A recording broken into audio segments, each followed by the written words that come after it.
Simpel sekali. Mengapa harus makan bacang? Menurut Baik. Ardian nih.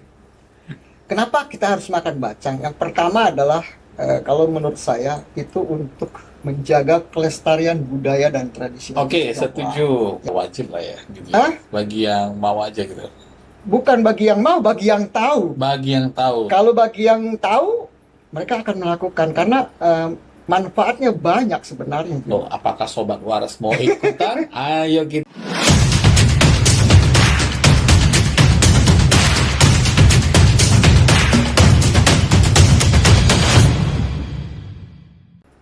Halo Sobat Waras, kembali lagi bersama saya Jimian. Hari ini kembali kita mengadakan bincang-bincang podcast sejenak, yaitu tentang tata cara sembahyang etnis Tionghoa selama setahun.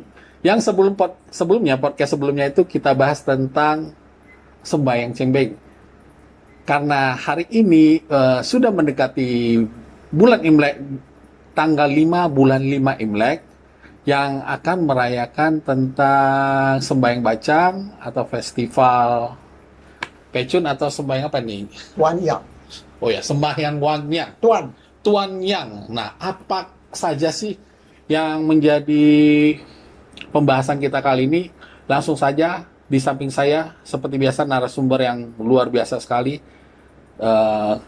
dengan Ko Hardian. Selamat malam. Selamat malam, terima kasih. Sehat-sehat terus kok ya. Sehat-sehat. Luar biasa. Ingat ya, pada Sobat Waras, mohon maaf sekali karena kita udah divaksin, jadi mohon maaf kita sudah melepas masker, ya. Tapi namun kita tetap menjaga jarak kok. Bukan berarti kita musuh-musuhan ya. Oke, sebelumnya. Nah, berbicara tentang makan bacang di memasuki Imlek bulan 5 ini, Ko Hardian. Iya. Mungkin banyak Sobat Waras yang udah mungkin tahu berbaca di media sosial atau googling atau dimanapun mereka bisa tahu, tapi kita bahas saja tentang sejarahnya dan makna makan bacang itu seperti apa nih? Baik. Selamat malam para Sobat Waras dimanapun berada. Hari ini kita akan membahas upacara sembahyang bacang atau festival Perahu Naga ya. Perahu Naga, ya benar. Atau yang umumnya disebut sembahyang Tuan Yang. Tuan Yang, oke. Ya, baik. Kalau kita bicara sembahyang bacang atau Tuan Yang, kita banyak sekali mengetahui tentang sejarah dari sembahyang bacang itu sendiri. Mulai dari bacang itu dengan simbolis 4 sudut, gitu, maknanya apa, kemudian ada lagi yang tentang memperingati kesetiaan dan wafatnya seorang menteri yang setia pada zaman itu, yaitu pada saat dinasti Chu.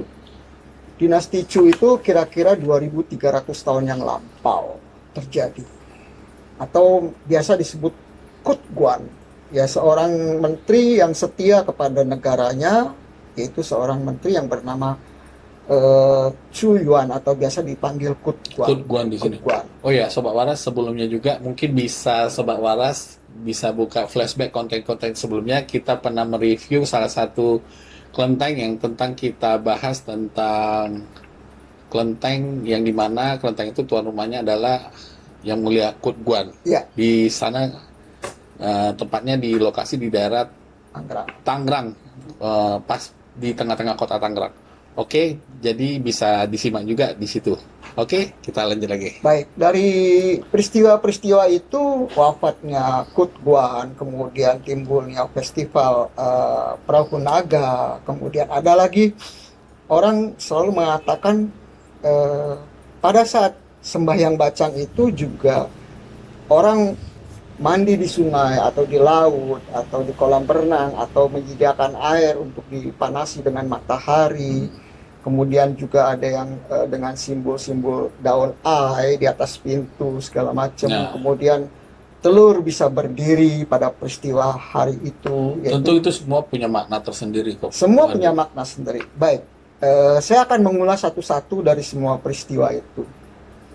Sembahyang bacang atau biasa umum dikatakan dalam kalangan Konfusianisme itu adalah sembahyang tuan yang. Tuan itu adalah lurus, ya toh. Yangnya itu yang panas atau cerah atau matahari. Nah, itu biasa disebut sembahyang, bisa juga sembahyang puncak musim panas atau sembahyang matahari. Karena dalam peristiwa persembahyang adat etis Tionghoa, semua menggunakan simbol-simbol alam. Ada simbol matahari, yaitu pada saat Gogwe Cego, yaitu nanti ini tanggal 5 bulan 5 Imlek, kita pada saat makan bacaan itu adalah sembahyang Gogwe Cego, sembahyang matahari. Nanti ada lagi sembahyang Pegwe Capgo, itu adalah sembahyang Kue Tiong Cupia. Nah, itu sembahyang bulan disebutnya. Ya toh, ada lagi nanti yang sembahyang onde adalah sembahyang bumi. Nah, semua proses-proses persembahyang etis Tionghoa biasanya dihubungkan dengan peristiwa alam. Kali ini kita akan kupas sembahyang Tuan Yang atau sembahyang matahari pada saat Gogwe Cego atau tanggal 5 bulan 5 Imlek, itu puncak dari panasnya matahari. Ya. Dan di situ terjadi titik terendahnya gravitasi bumi. Gitu loh ya. Nah, apakah sembahyang bacang ini atau sembahyang Tuan Yang ini baru berusia 2300 tahun? Tidak, saya bilang. Sembahyang ini sudah jauh sebelumnya sudah ada. Ya, sembahyang 2300 tahun itu karena wafatnya Kutguan. Salah satu menteri tersebut tadi Ya, akhir di dinasti Chu itu.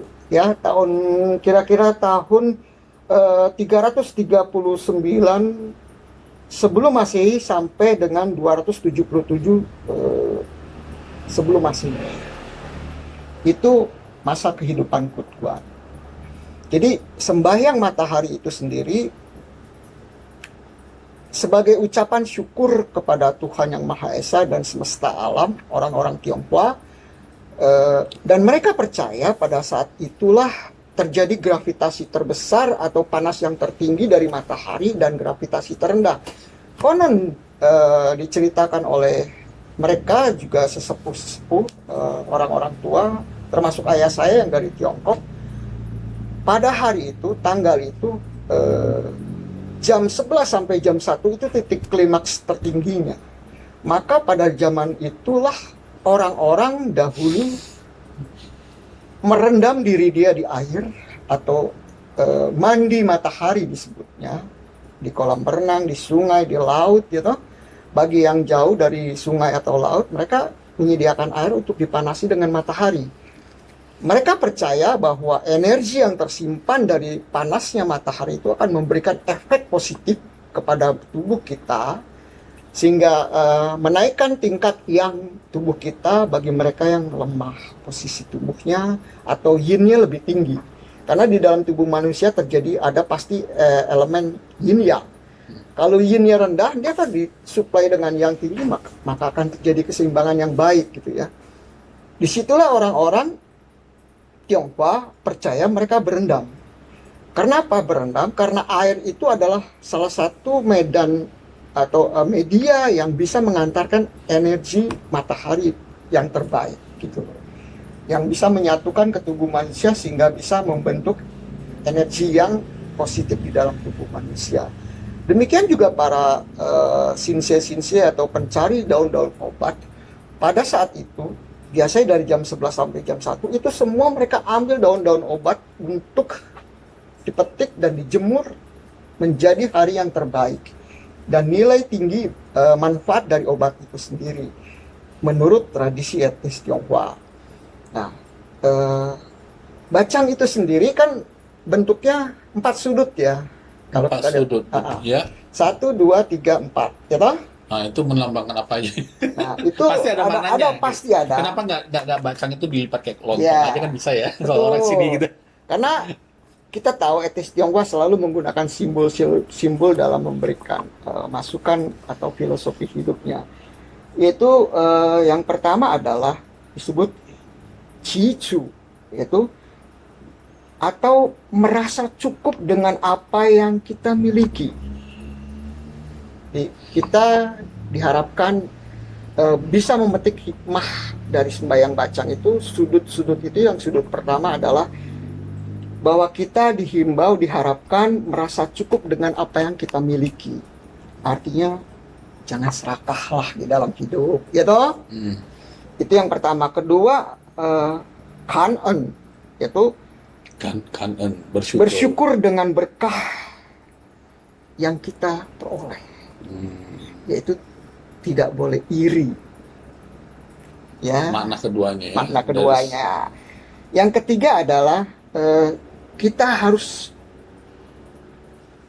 bisa memiliki jiwa pengertian, memahami, selalu memahami diri orang lain dengan baik gitu loh.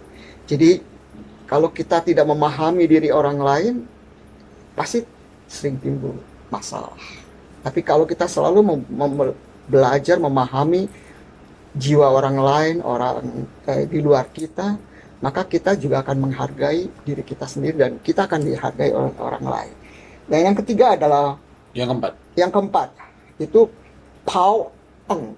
Pao. Jadi memupuk dan mengembangkan cinta kasih kepada sesama.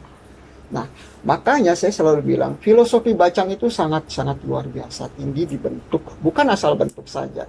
Nah, memang sih kalau kita melihat setiap suku di Tiongkok sendiri mempunyai perbedaan bentuk bacang. Karena waktu saya ke Hong Kong, kok bentuk bacangnya begini Beda ya. lagi. Beda lagi. Dia hampir seperti lontong gitu loh. Cuma besar aja ya. Oke. Tetap 4 sudut juga, Jim.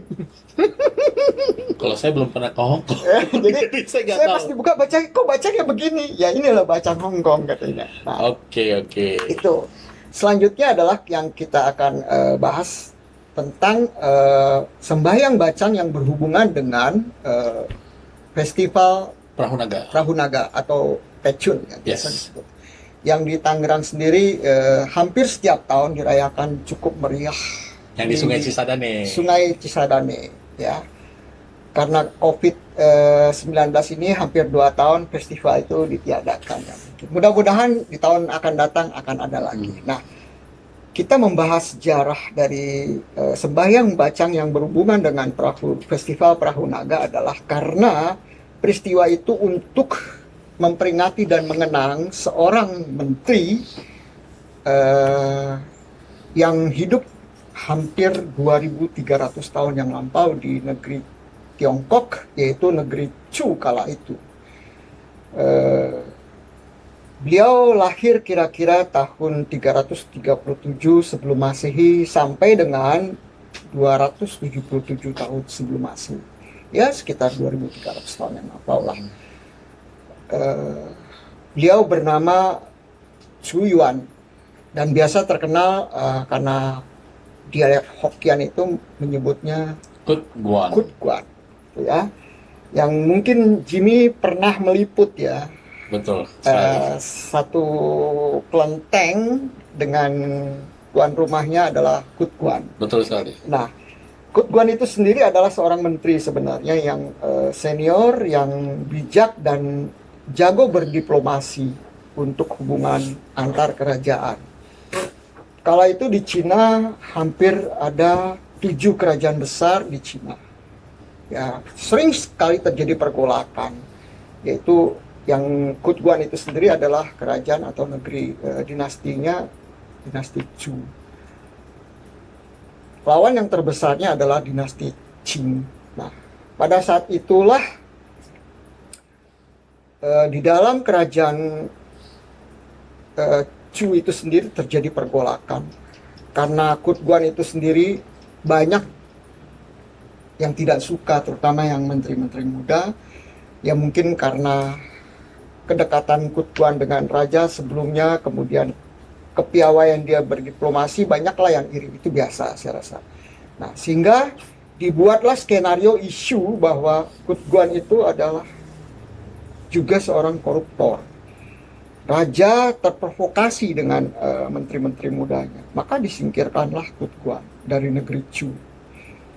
Padahal sebelumnya Kutguan sudah menasihati raja dengan baik-baik bahwa banyak sekali di dalam kerajaan ini sendiri yang berniat Menghancurkan gitu. menghancurkan kerajaan itu sendiri. Ya mungkin kaki tangan dari negeri-negeri kerajaan lain lah ya.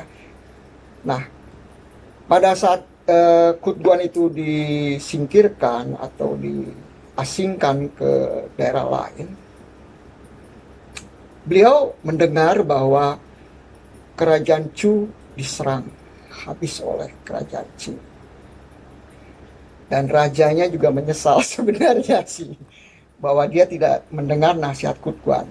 Nah, karena Kutguan seorang setia negara, dia merasa menyesal. Menyesal kenapa dia tidak bertahan untuk tetap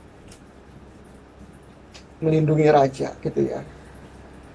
Karena dia merasa menyesal, maka dia bunuh diri. Berarti karena inisiatif sendiri ya? Iya, dia bunuh diri itu karena dia merasa menyesal gitu loh. Wah, kok kerajaan Chu sampai diserang oleh kerajaan Qin gitu ya.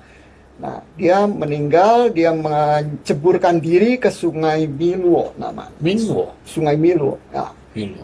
Nah, peristiwa itu bertepatan dengan Gogwe Cego.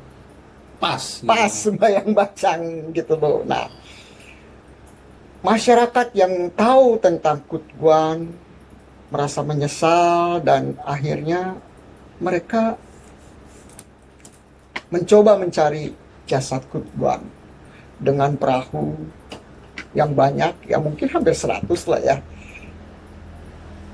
Kemudian juga bacang-bacang yang ada mereka lemparkan sungai sebagai pertama persembahan, kemudian dengan harapan ikan-ikan liar yang ikan-ikan ganas di sungai itu tidak memakan jasadnya Kutguan sebelum diketemukan. Jadi dipancing supaya dikasih umpan gitu loh. Oke, tapi melalui bacang itu Sendiri dibuang ke sungai sebagai persembahan dengan umpan, jangan sampai jasadnya si Kutguan itu tapi namanya tidak ditemukan juga, ditemukan di Sungai Miluo itu sendiri. Nah, sejak itulah setiap tahun penduduk sekitar negeri Chu dan kerajaan-kerajaan yang tahu tentang jiwa patriotiknya si Kutguan memperingati hari wafatnya Kutguan bertepatan dengan Gogwe Cego atau sembahyang bacang. berarti bacang memperingati hari tentang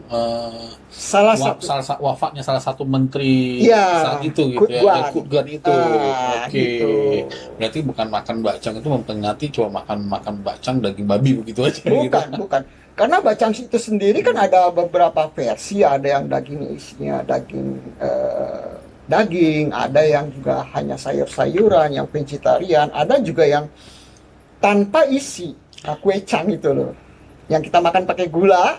Iya, kicang bahasa Hokkien ya, dialeknya. Ada juga seperti itu, tapi tetap bentuknya seperti itu. Tapi pertanyaan saya satu, Iya. Pak Hardian, kenapa harus bacang yang dilempar? Nah. Ya karena pada saat itu bertepatan memang sedang sembahyang bacang. Oh, gitu ya. pas ya. Pas. Berarti, oh ya tadi sudah dijelaskan sebelum itu juga sudah ada Sudah ada sebenarnya. Jadi peristiwa Kutguan itu hanya bertepatan, bersinggungan dengan hari bacang itu sendiri. Oke. Kalau tanpa Kutguan wafat pun sembahyang bacang tetap ada. Cuma mungkin festival perahu naganya belum ada. Belum ada. Nah. Ngomong-ngomong festival perahu naga ini banyak tradisi lain ketika hari bacang yang salah satunya lomba perahu naga atau pecum yang festival perahu naga tadi itu. Berarti itu bertepatan pada saat pencarian jasadnya Kutguan itu. Iya. Okay. Saking banyaknya perahu ya diadakanlah seperti pencarian itu sendiri. Tapi saat ini dijadikan sebagai ajang lomba. Iya, gitu untuk memperingati gitu loh. Itulah festival perahu naga atau Nah, itulah seperti itu peristiwanya. Nah, di samping itu juga nih, kalau kita lihat tradisi lain ketika hari bacang itu selain perlombaan festival pecun atau perahu naga itu, kita juga ada lihat seperti yang tadi Ko Hardian bilang itu tadi di awal. Ada tentang menggantungkan rumput atau cangpu ya. Nah itu apa nih? Titik temu benang merahnya kemana itu?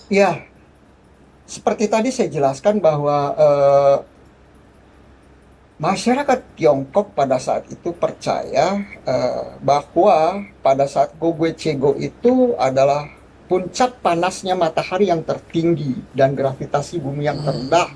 Nah, pada saat itu herbalnya itu daun ai yang dipercaya itu kan harum sebenarnya daun ai. Kalau di Indonesia sebenarnya diganti pakai daun delingo. Delingo. Delingo, ya itu kalau kita patahin itu harum sekali tuh, Jim. Nah, harum sekali, wangi sekali harumnya, gitu ya. Nah itu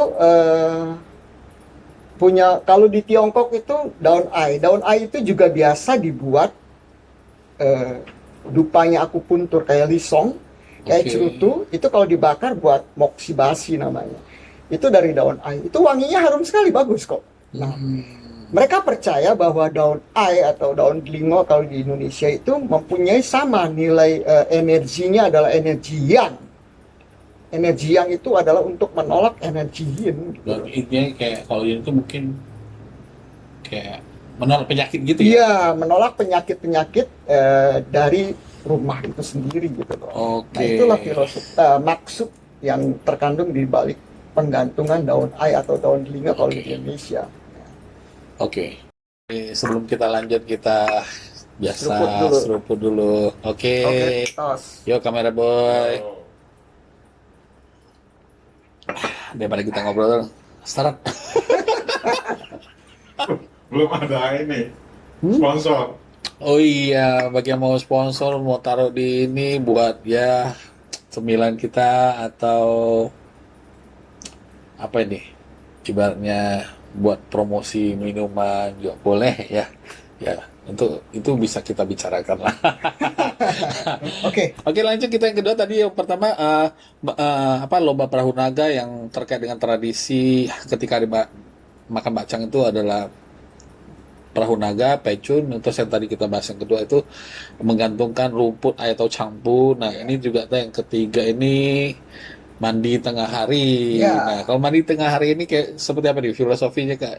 Apakah sama seperti buang penyakit juga gitu? Kalau mandi tengah hari tadi saya sudah jelaskan di awal bahwa karena energi matahari pada Gogwe Cego itu adalah tertinggi, terpanas. Oke. Berarti energi yang diberikan oleh matahari itu adalah energi yang kenapa kita mandi di air? Karena pada saat itu media air adalah media yang terbaik untuk kita serap. Lewat media air, energi masuk, sama medan listrik air adalah pengantar yang baik untuk medan listrik. Maka pada saat kita berendam, kita akan menyerap energi yang atau energi matahari itu baik sekali untuk tubuh, baik sekali untuk kesehatan.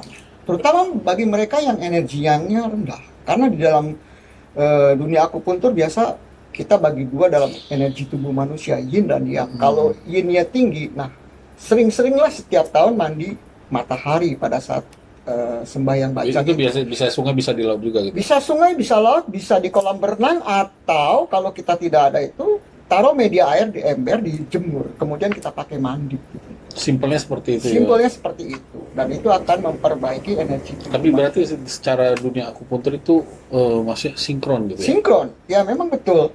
Sama seperti tadi daun ai, daun atau daun delingo itu kan hukumnya dia tumbuhan yang mengandung energi yang gitu loh, untuk kesehatan tubuh manusia gitu loh ya. Jadi sangat baik bagi mereka terutama yang rendah energi yangnya gitu ya.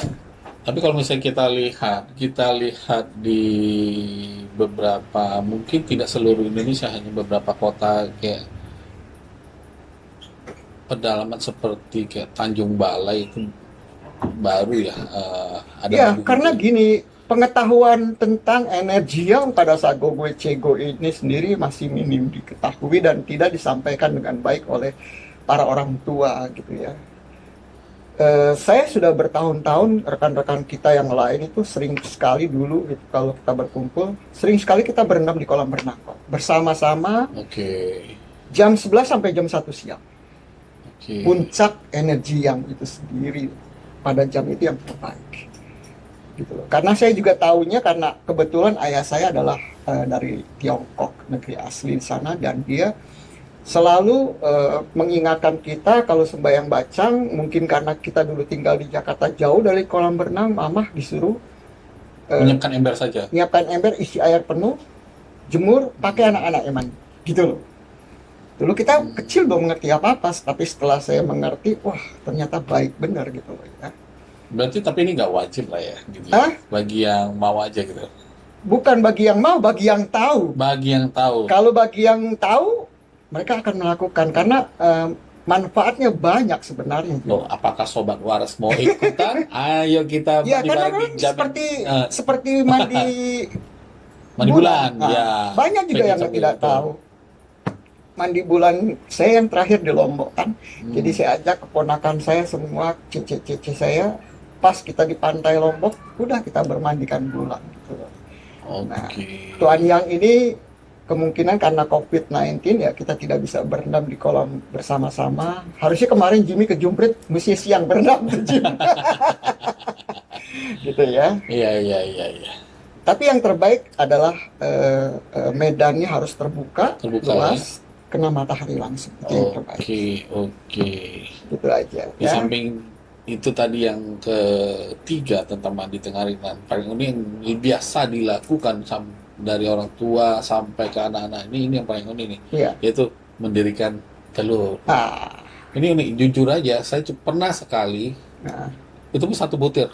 Sisanya nggak ada yang berhasil, cuma 1 butir doang. ah. Nah, itu percaya nggak percaya itu ya, Bukan percaya tidak percaya, itu adalah hukum alamnya kan? hukum alamnya adalah karena matahari sinarnya kencang, maka gravitasi bumi rendah. Jadi terjadi tarik menarik gitu loh. Merahnya telur itu akan berpindah di titik tengah nanti dia. Maka titik itunya akan Sebagai pemberat. sebagai pemberat. Orang bilang katanya tidak boleh dicuci. Juga telur baru tidak dari dalam kulkas. Dan itu tidak. Saya sudah buktikan semua. Waktu itu di depan rumah saya tuh pada saat sembahyang bacang itu, Oke. kita ambil telur dari kulkas loh. Anak saya yang diriin. Bahkan lantainya itu tidak datar, gitu. Agak miring dia, tetap dia berdiri. Oh, Gitu loh. itu Tetap pengaruh, benar-benar pengaruh Gravitasi dari matahari. gravitasi matahari ya. Kalau tidak salah saya pernah menonton di televisi, bahkan LIPI sendiri pernah meriset itu. Dan itu membuktikan betul bahwa gravitasi terjadi tarik menarik yang demikian kuat pada saat itu jam 11 sampai jam 1. Telur ini. Ada rekan saya yang mencoba, dia berdirikan banyak, kemudian dia coba rebus. Lebih enak katanya telurnya. Itu kalau saya tidak bisa katakan kebenarannya karena itu sifatnya individual, mungkin psikis lah ya. Betul. Tapi telurnya berdiri. Kalau dulu saya kalau masih mengajar sekolah minggu, saya suka ajak itu anak-anak mendirikan telur. Sebenarnya edukasi kepada anak-anak kecil, anak-anak didik kita supaya bahwa peristiwa alam ini benar loh adanya begini. Selain telur ada nggak sih biasanya berdiri gitu? Yang saya pernah lihat fotonya, tapi saya tidak bisa Belum pernah mengatakan. praktek. Pisang pun didirikan berdiri. Oh. Ada yang telurnya disusun sampai 3 aja. Ditumpuk 3 dia berdiri. Sayang itu dokumentasi saya tidak simpan, harusnya kita simpan buat simpanan podcast kita itu. Oh, Gitu loh. saya baru tahu sampai yang berdiri 3 telur posisi 3 itu pernah ada. Pernah ada. Dan itu dilakukan oleh mereka yang betul-betul pada hari itu jam 11 sampai jam 1. Di luar jam itu jam 1:30, 2 tumbang itu telur. Otomatis ya? Otomatis tumbang. Gitu. Nah itulah yang mengatakan bahwa terjadinya benar gravitasi matahari itu begitu kuat sekali terhadap gravitasi bumi. Selain yang pertama sampai keempat ini, kira-kira biasanya orang-orang itu melakukan apa di hari yang panasnya itu? Mereka melakukan apa lagi, Pak? Biasanya bagi yang herbalis, dia mencari daun. Oh iya, yang seperti tadi yang daun. Daun-daun obat dicari, dijemurlah pada saat itu yang Oke, terbaik. itu yang terbaik ya. Ya, kalau zaman COVID, kalau mau jemur badan yang terbaik nanti Gogo Cego itu jam 11 sampai jam 1. Oh, disarankan jam 11 sampai jam 1. Iya memang gravitasi yang tertinggi. Maksudnya itu pengaruh ke kulit, ke bakar atau apa, kan itu kan benar-benar panas banget gitu. itu mah otomatis pasti terjadi. Tapi namun energi, manfaatnya gitu ya, energi energinya, yang masuk ke dalam tubuh kita, yang ya maksudnya. yangnya yang begitu kuat di dalam Oke. hukumnya gitu loh. Mudah-mudahan sih Cego Cego ini benar-benar tanggal 14 hari Senin ini. Hari Senin ini. Iya, Juni 2021 ya. nah, tanggal 14. Kita berharap semuanya yang terkena atau terpapar COVID ini bisa mencoba cara ini ya. Mudah-mudahan ini apa nih, virus corona ini makin menipis lah. Tapi Ya. kalau misalnya menghilang nggak mungkin ya. Ya, Karena kita ya gimana ya ngomongnya ya. Mau nggak mau kita harus mulai sangat bersahabat dengan virus ini juga. Iya. Gitu dia. Karena ya virus ini kita lihat tidak memandang umur, tidak memandang suku atau golongan, ya tetap kita semuanya berharap virus ini cepat reda, semuanya bisa kembali aktivitas seperti awal lagi, perekonomian kembali tumbuh dengan pesat lagi ya. Ya. Oke.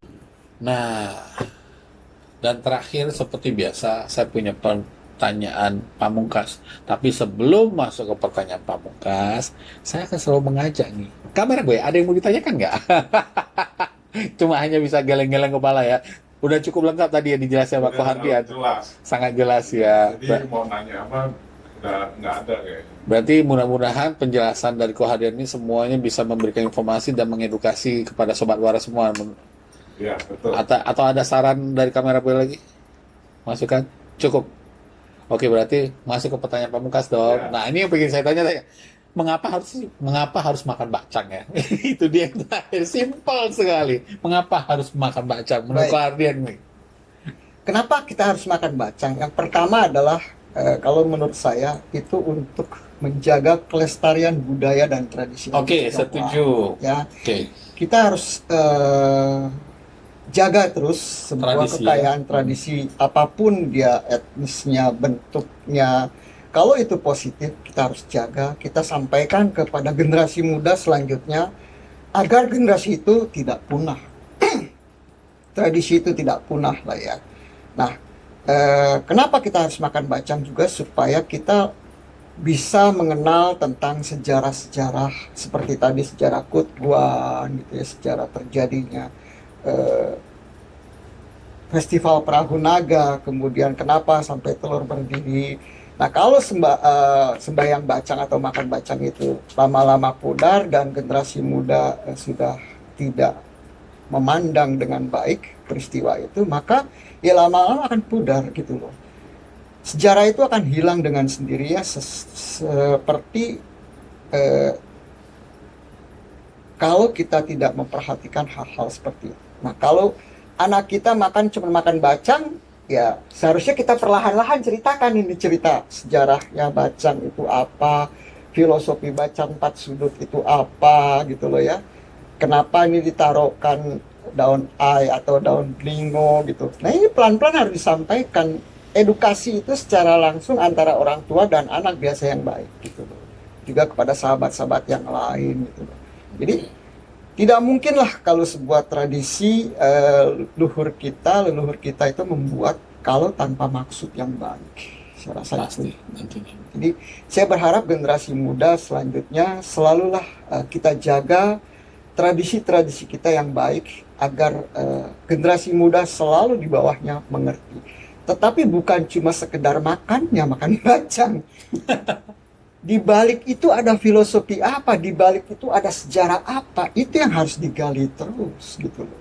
Mungkin cerita kita ini masih kurang komplit. Nah, dengan pengetahuan, kemauan generasi muda menggali sejarah lebih dalam, akan lebih kaya lagi pengetahuan yang akan timbul setelah itu.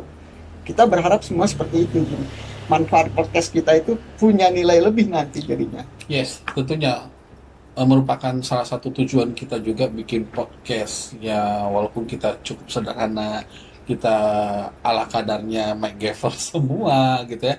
Maksud tujuan dari konten podcast kita ini ya salah satunya kita melestarikan tradisi budaya leluhur etnis Tionghoa. Betul. Supaya di zaman generasi Z ini, orang Ya. bilang Gen Z ya, karena kita generasi 80 udah tua juga, 80-90 gitu ya.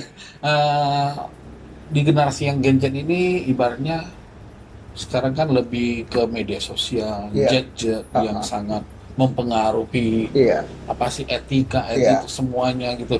Dengan adanya konten kita ini kita bisa memberikan informasi mengedukatif para sobat waras ke iya. depannya ya. Tentunya ya saya tidak bosan-bosan untuk selalu mengajak para sobat waras ya, jangan bosan-bosan juga dengan konten podcast kita ini gitu loh. Kok bahasnya itu aja, ini aja, itu aja. Dan kami juga menerima masukan dari para subscriber yang mau ingin suruh bahas apa nanti kita akan bahas. Dan tentunya sebelumnya ya saya selalu minta Ko Hardian ini sebagai narasumber saya. Itu Baik, dia. terima kasih.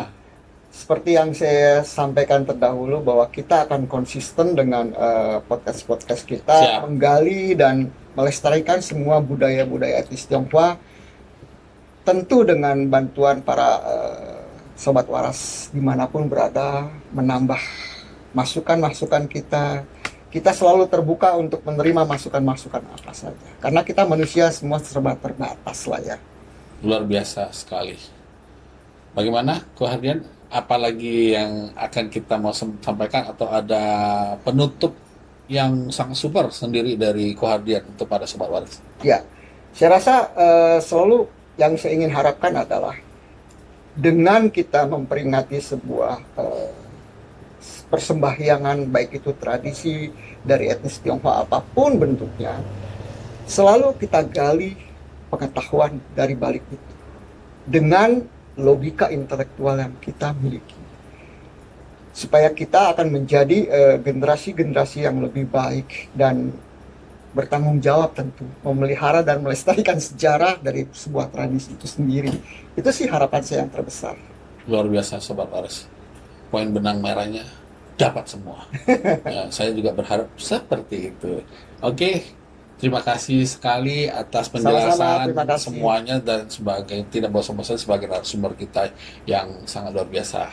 Oke, sobat waras, sekian dari kita berdua. Tentunya saya tidak selalu bosan-bosan jika sobat waras sudah waras mendengar konten kita kali ini, bisa bantu like, share, tentunya yang belum subscribe silahkan subscribe dan nyalakan lonceng di notifikasi konten The Waras. Oke, sampai jumpa di podcast selanjutnya ataupun perjalanan keliling meliput kelenteng-kelenteng yang ada di kota-kota yang ada di Indonesia ini ya. Mudah-mudahan ya ada karma baik, mungkin bisa kunjungan ke kelenteng yang sobat waras rekomendasikan. Oke, tetap semangat, selalu jaga kesehatan, ikuti protokol kesehatan ya, selalu mematuhi ya. Kita tahu bahwasannya penyakit COVID ini masih belum mereda dan kita sama harus menjaga kondisi tubuh kita selalu tetap sehat. Oke, tetap semangat, salam sehat, salam hoki, salam waras. Ceplok. Ceplok.